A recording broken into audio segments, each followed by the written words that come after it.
Yun ang question ko sa DSUD. Bakit pinaprioritize yung middle class when your mandate is to help the poor and the homeless? Kasi ang amortization, pag lupa lang ang binigay mo, 500 pesos a month. Yan ang experience namin sa Las Piñas. Now, pag condominium, magkano?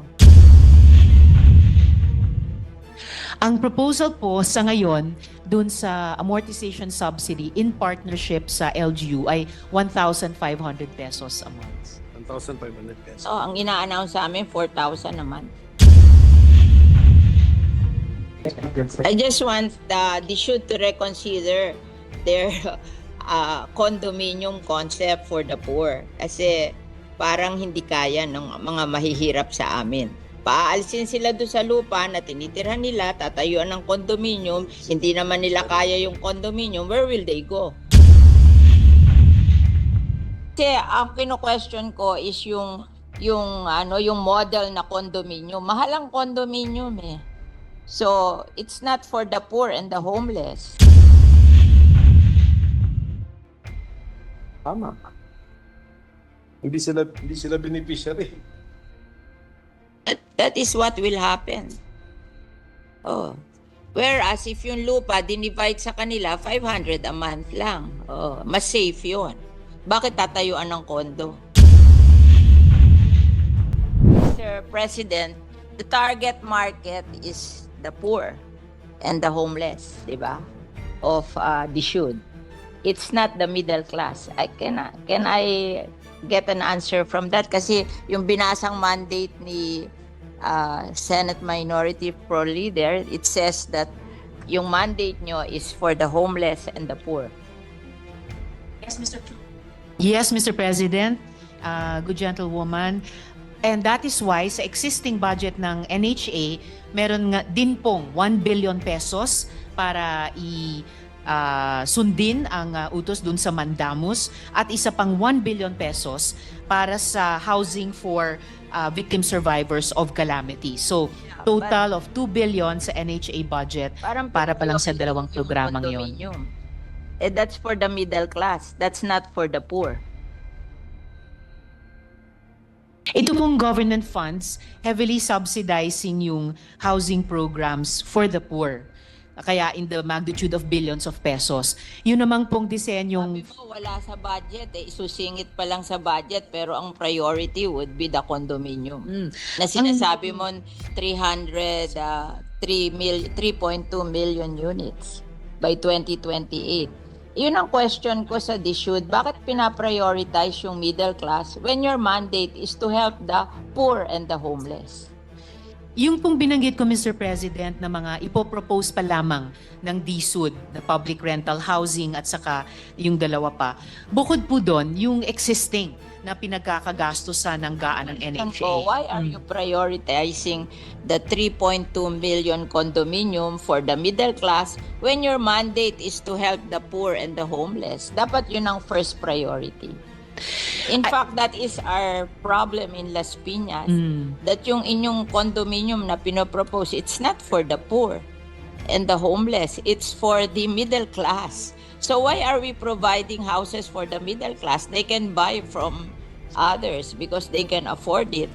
Our priority should be the poor and the homeless. Kasi sa amin, sa Las Piñas, maraming poor and homeless na informal settler. That should be the priority, how to give them houses. Before kasi, yung aming CNP program, we're just giving land to the poor and the homeless. And they will try to save money to build their homes, better homes in the future. And ang amortization lang nun, 500 pesos a month. So they can afford it. The poor and the homeless, they can afford it. Even the tricycle driver and the mga nagtitinda sa palengke. But now, they are prioritizing condominium. Ang condominium, mahal. It's for the middle class. It's not for the poor.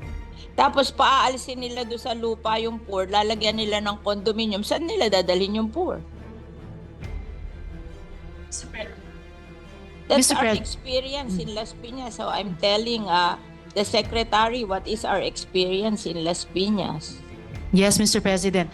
Nakikinig mabuti ang Secretary sa inputs ng ating mga colleagues sa bawat locality natin kasi lahat yan pag pinagsama-sama really give us the national situation sa housing na sinusubukang tugunan ng department.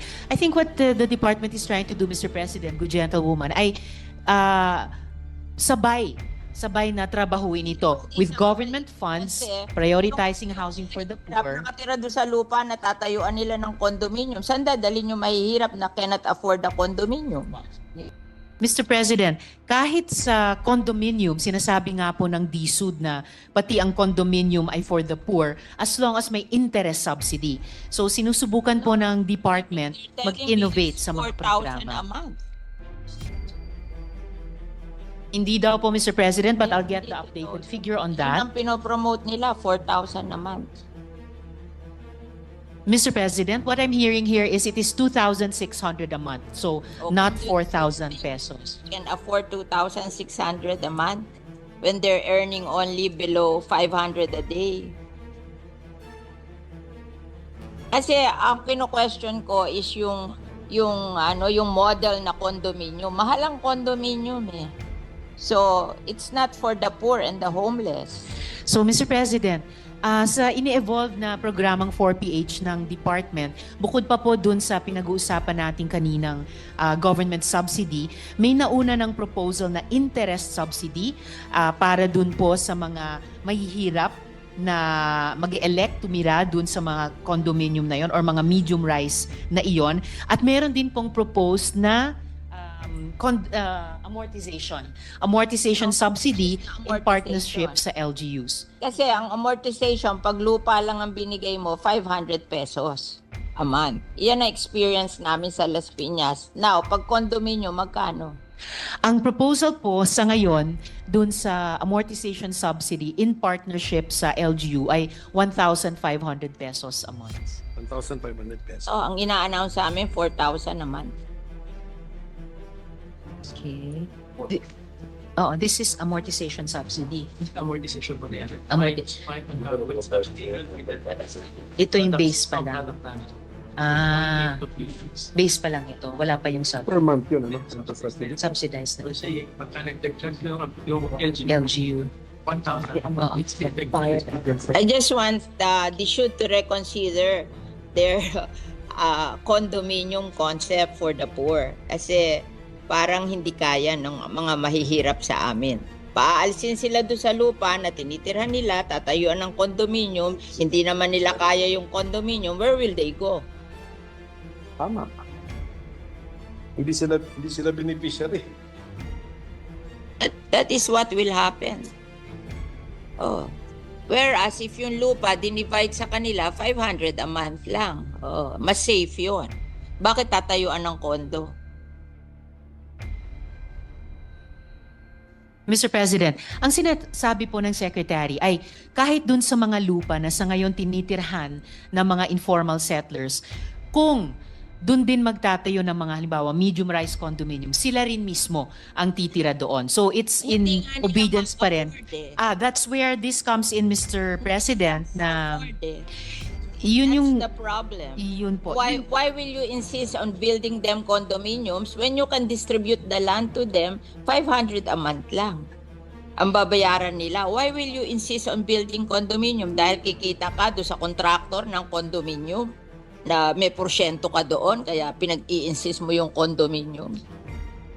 O Actually, bakit nyo ini-insist ang condominium? Payag naman yung mahihirap na i-distribute na lang yung land sa kanila and that's 500 a month. Mr. President, kung naalala po ng good gentlewoman, last year, sinimulan na nating i-advocate dito sa floor na to at nagbukas ang DSUD doon na yung dinedevelop nila noong 4PH program, wala pa po yung usapin ng government guarantee, ay maging bukas na i-implement in tandem sa mga proven na programa na sinusuportahan natin tulad ng CMP. Promoting that and I don't think that's practical. That's why I'm questioning you para mag-isip kayo uli kung tama yung ginagawa nyo kasi nakalagay sa mandate nyo to help the poor and the homeless. But the poor and the homeless cannot afford the condominium. Why not distribute the land under the community mortgage program na 500 a month lang ang ano nila. Ba't ayaw nyo nun? Katulad namin, itong inyong NHA, ay some of the people na homeless sa amin along the River Drive na hindi naman pwedeng ibigay sa kanila yung easement ng ilog, they are being relocated to Naik. Ang ano doon, no down payment, 700 ang hulog, townhouse. O mas better pa yon kesa magtayo ka ng condominium sa Las Piñas tapos hindi naman ma-afford ng mga tao. Saan mo dadalhin yung mga tao? O paaalisin nyo doon sa lupa, tatayuan nyo ng kondo, saan nyo dadalhin yung hindi kayang magbayad sa kondo? O, di homeless na naman yon. Hindi ba unfair sa kanila? Pinaalis mo doon sa lupa na tinatayuan nila, tatayuan mo ng kondo, tapos ibibigay mo sa middle class, tapos yung mga mahihirap, wala na naman bahay. You have to reconsider what you're doing. I think it's wrong. Yes, Mr. President. I think sa tulong ng Senado, dito sa mga budget plenaries natin, naisusulong natin yon. Hindi lang yung reconsideration, pero yung redesigning din mismo ng 4PH program. I think we have done the community mortgage program in Yes. Piñas for I think 30 years. And it's very successful. We just give them the land. They don't want the condominium. They just want to have a land to build their houses on. And if they cannot build nice houses today, they'll just try to earn so that in the future they can build houses in the land. But what they want is the land. That they will not be hindi sila magigibado sa land where they are staying now, and they're willing to pay for the land. Why don't we do that? Why do we have to build condominiums on their lands which they cannot afford? Yes, Mr. President. If I may, I think napakalawak ng suporta nating mga senador sa CMP, for example. And dahil paulit-ulit natin ini-impress yun sa DSUD, kaya rin makikita po natin historically sa budget na nire-request nila sa GAA, ang lakas po ng hinihinging suporta para sana halimbawa sa CMP. Pero kakaunti lang po ang actually na naibibigay mula sa DBM hanggang sa final na GAA. Halimbawa po mula 2016, nag-propose ng funding ng, this is 1 billion, right? 1 billion pesos. Hanggang sa 2024, hiniling ang 13 billion pesos. Nagsisimula po tayo dito sa Senado ng paniniwala sa CMP, paniniwala sa GLAD program. Kaya nga't nung unang pinresenta sa atin ng DSUD yung 4PH, itong dalawang programa ang katulad ng ibinangga natin sa 4PH, precisely to say what the good gentlewoman is saying, na hindi pwedeng iaabandona natin yung mga proven successful programs tulad ng CMP para sa isang totally new program. Kailangan yung mga proven, tried and tested components tulad ng CMP, i-sustain natin, and then you can see if new ideas like the 4PH at ngayon may kasamang government guarantee ay pwedeng sama-sama tugunan yung ating housing needs. Ganon din po ang nagiging karanasan historically. But if we have land there, Ano po? and they can buy the land and Well, distribute it to the poor, why will we have to build condominium which they cannot afford? Just Opo. give them the land.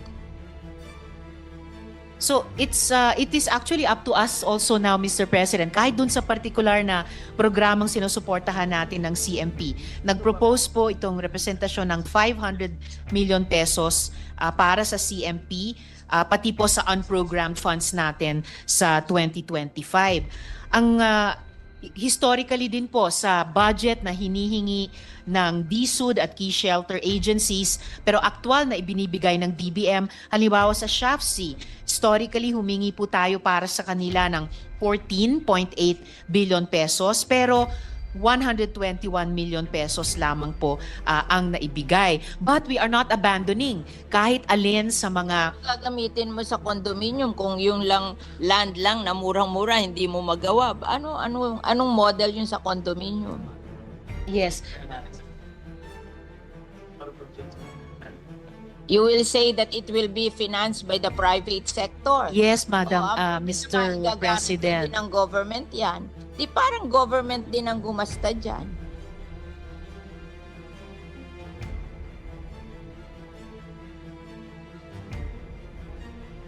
Kasi kami, in Las Piñas, we're very successful sa CMP program. The poor can afford that. Why are we abandoning it at gusto natin tayuan ng condominium when it's more affordable for the poor?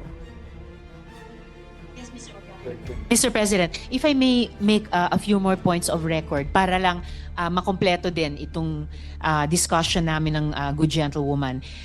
Ang priority po ng DSUD kasi hindi yung lupa lang.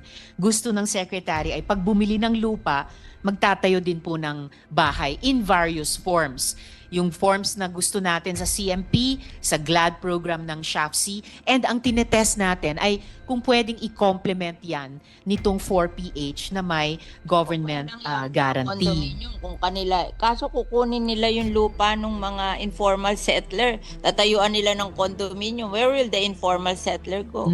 Pero They cannot afford the condominium. Paaalisin nila doon. Saan nila dadalhin? Hindi po pa. Ganun na ang pinopromote sa amin eh. This is on the ground. Kaya ako nagsasalita, I'm hearing it in the ground. Napaalisin sila dahil pinangangakuan sila ng condominium. Tapos tinanong ko, how will you pay for the condominium? Ang sabi nyo, mag-uutang sa Pag-ibig.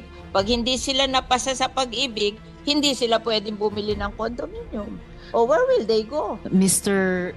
Secretary, may problema po tayo sa Las Piñas kasi what I'm trying to show here is pag kinumbine po natin yung mga tried and tested na housing programs natin tulad ng CMP, tulad ng GLAD, plus itong 4PH na isinusulong natin with government guarantee, masasagot yung housing backlog natin, pati sa mahihirap, pati partikular sa Las Piñas. So, The paano po condominium will natin not solve the tutugunan yung problem of the problema? poor. They cannot afford the condominium. I'm telling you. Kasi I know how to build condominium, so I know that they cannot afford that. Ang ayoko lang naman, mawalan sila ng opportunity to have land. O kung hindi nila kaya ang condominium, give them the opportunity to own the land and let them build houses in the future. Yun namang kanilang houses, meron silang houses, ililipat lang nila doon sa lupa na allocated for them. We have seen it. Actually, Mr. Houses are 4 stories kasi dahan-dahan nila 30 years, dahan-dahan nilang binil.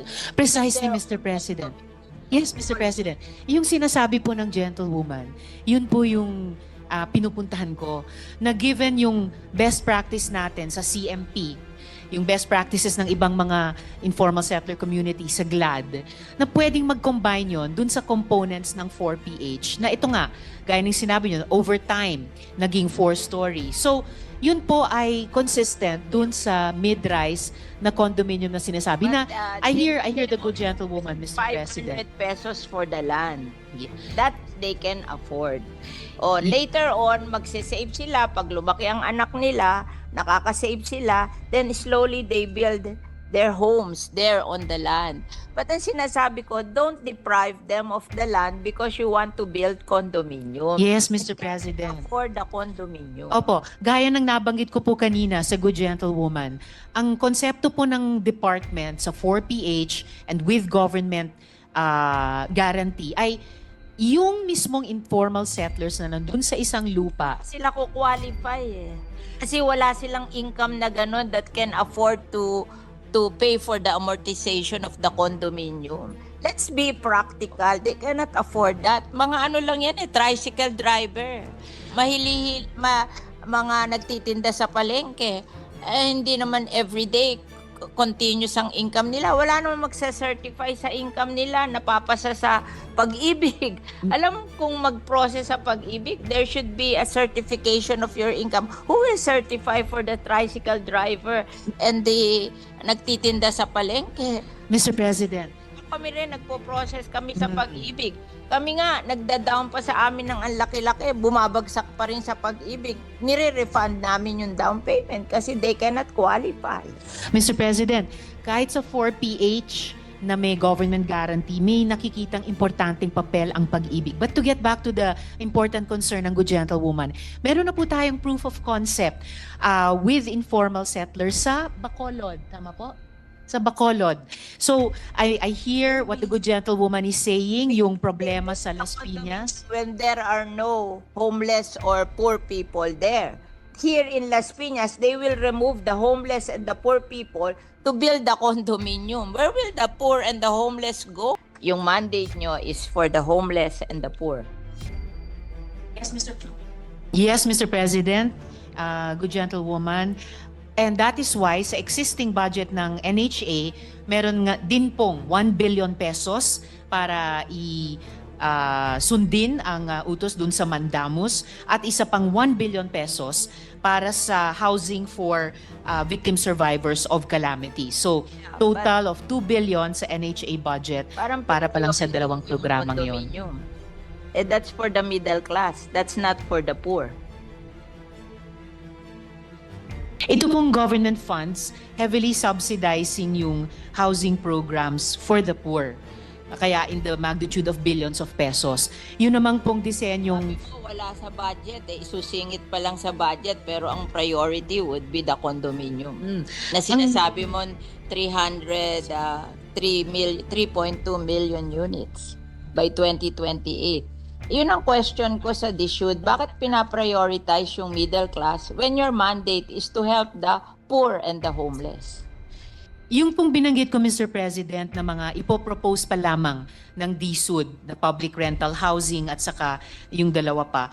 Bukod po doon, yung existing na pinagkakagastusan ng gaan ng NHA. Why are you prioritizing the 3.2 million condominium for the middle class when your mandate is to help the poor and the homeless? Dapat yun ang first priority. In fact, that is our problem in Las Piñas. That yung inyong condominium na pinopropose, it's not for the poor and the homeless. It's for the middle class. So why are we providing houses for the middle class? They can buy from others because they can afford it.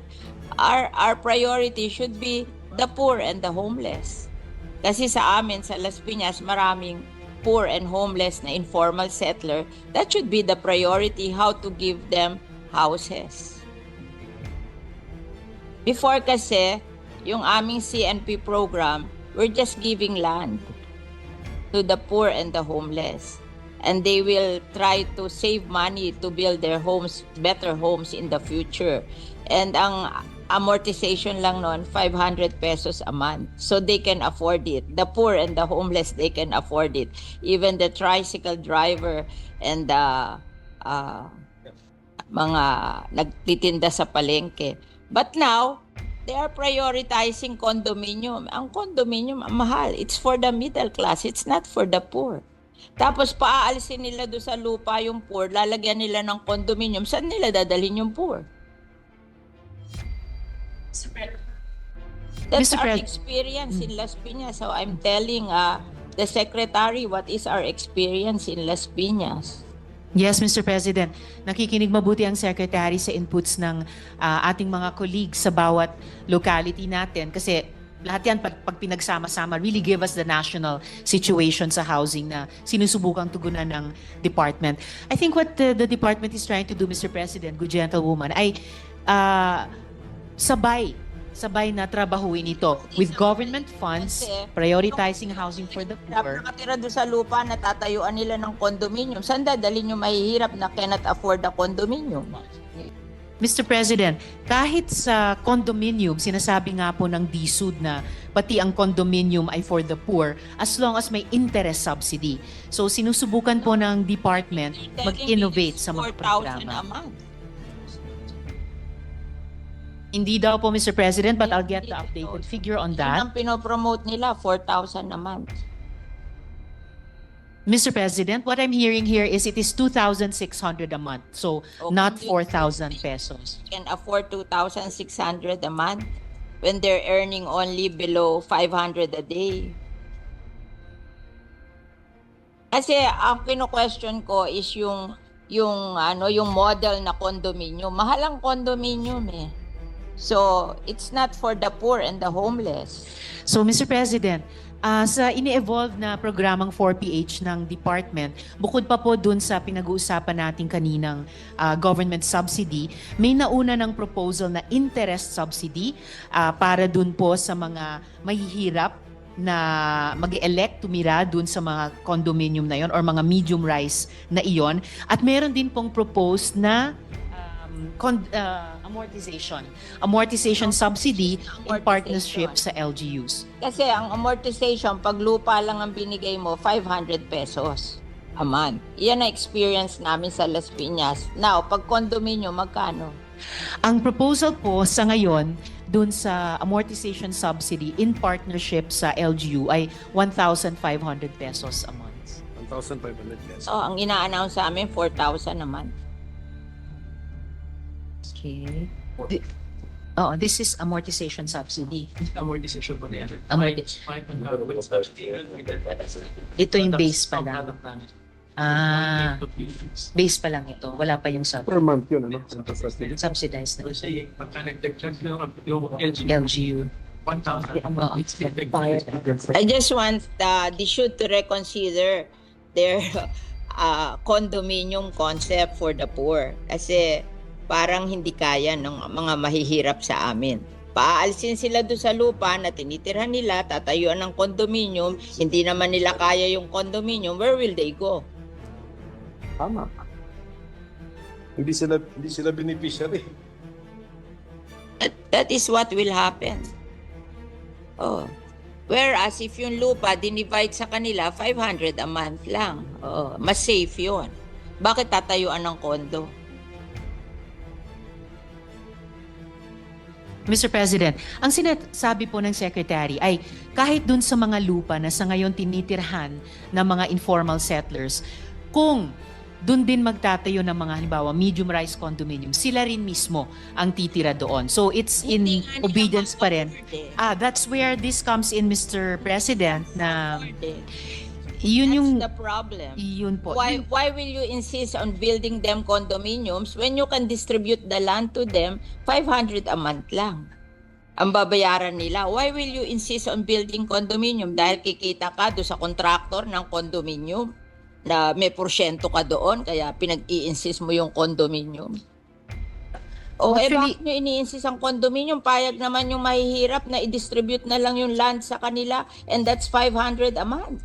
Mr. President, kung naalala po ng Good Gentlewoman last year, sinimulan na nating i-advocate dito sa floor na to at nagbukas ang DSUD doon na yung dinedevelop nila noong 4PH program, wala pa po yung usapin ng government guarantee, ay maging bukas na i-implement in tandem sa mga proven na programa na sinusuportahan natin tulad ng They're CMP. promoting that, and I don't think that's practical.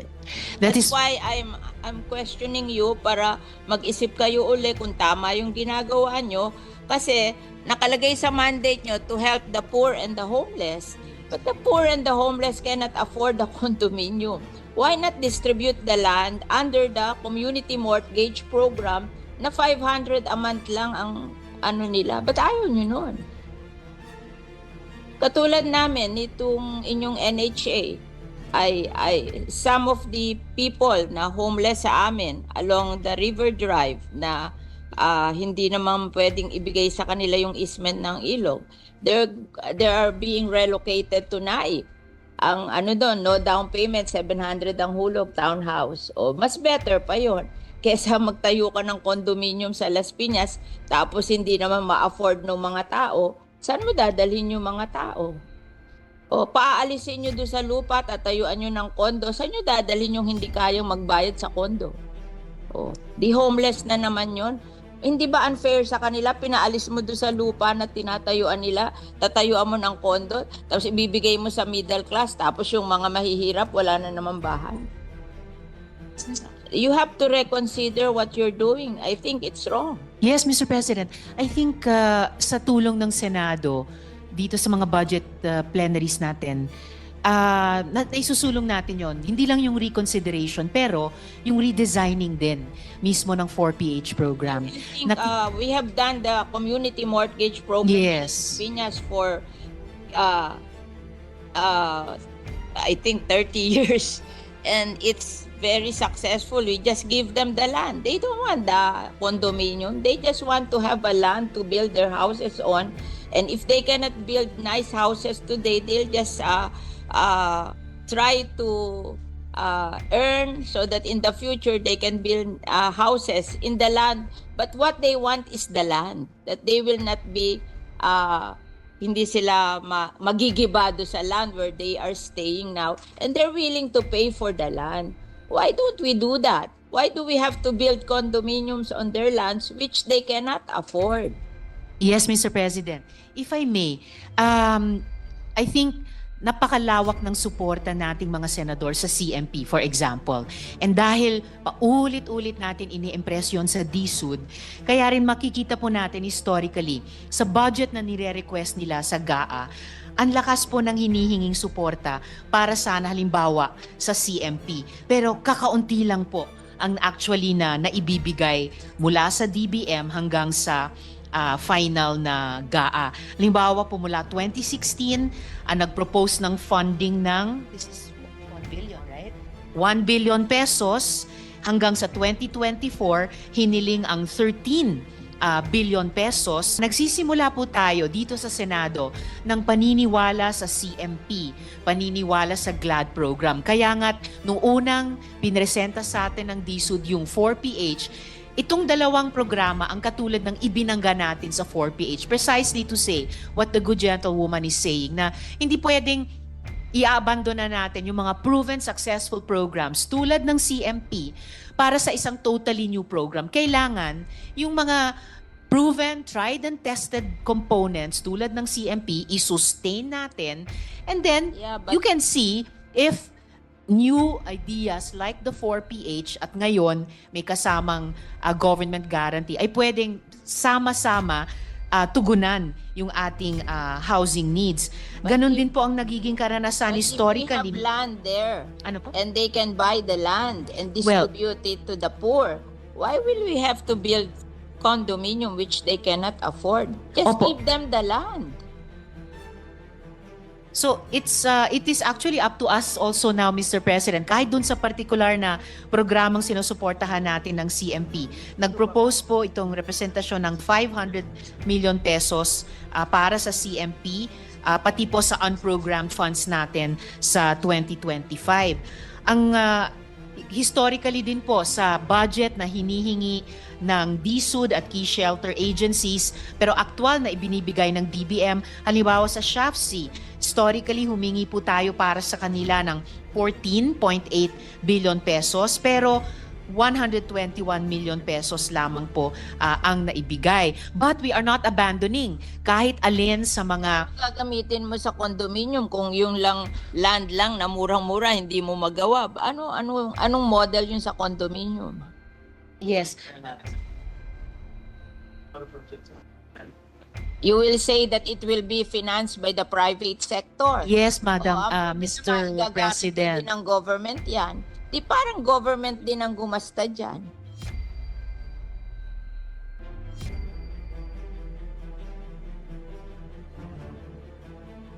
Kasi kami, in Las Piñas, we're very successful sa CMP program. The poor can afford that. Why are we abandoning it at gusto natin tayuan ng condominium when it's more affordable for the poor? Mr. President, if I may make a few more points of record para lang makompleto din itong discussion namin ng good gentlewoman.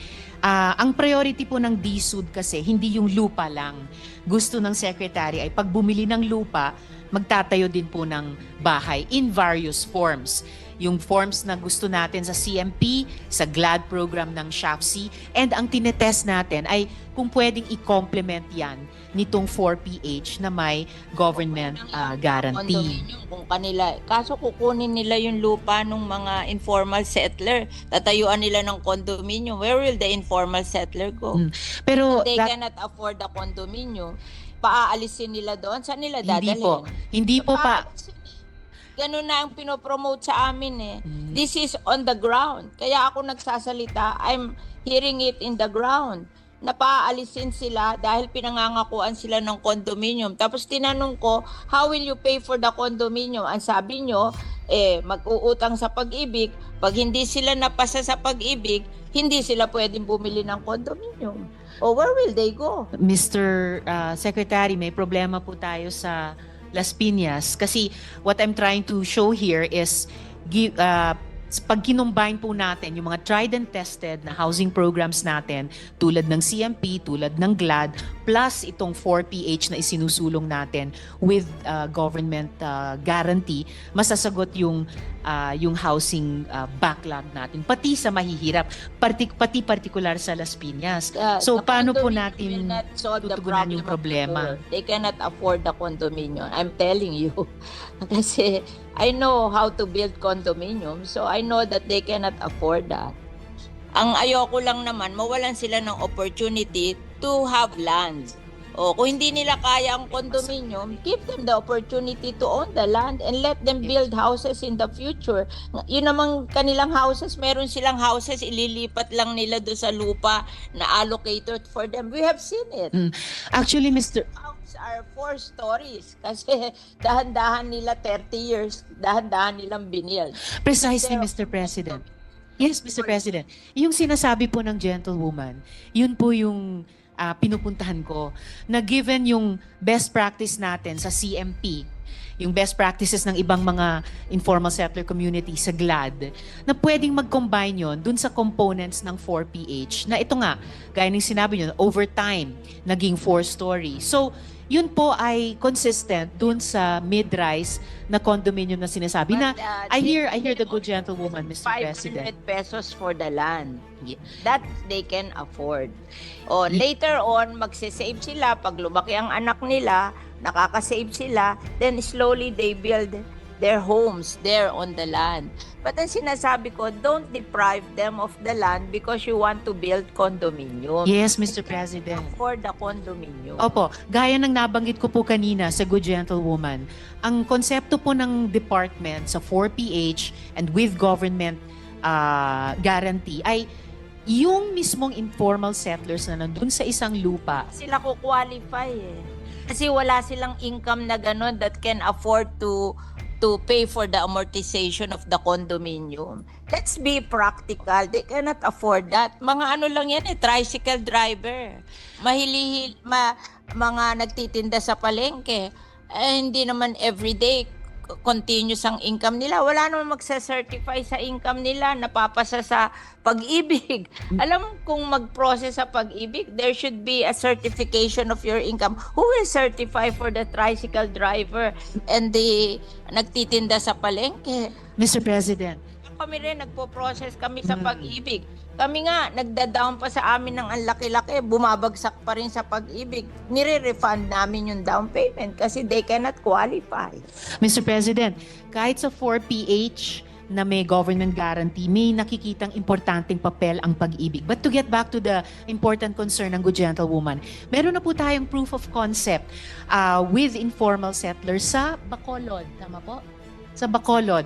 So, I hear what the Good Gentlewoman is saying, yung problema sa Las Piñas. When there are no homeless or poor people there. Here in Las Piñas, they will remove the homeless and the poor people to build the condominium. Where will the poor and the homeless go?